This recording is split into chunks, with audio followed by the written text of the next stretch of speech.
Hey guys, welcome to TechFilm channel. Hope you are doing well. In this video, I'll be showing you how you can log in or sign in Steam account. So after completing your creating Steam account, you can download the Steam software from internet to your computer, or you can go to directly Steam website. Right here, Steam login. Then you can log in from here or sign in.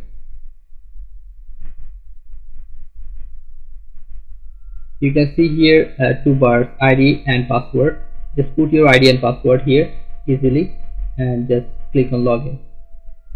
Sorry, sign in.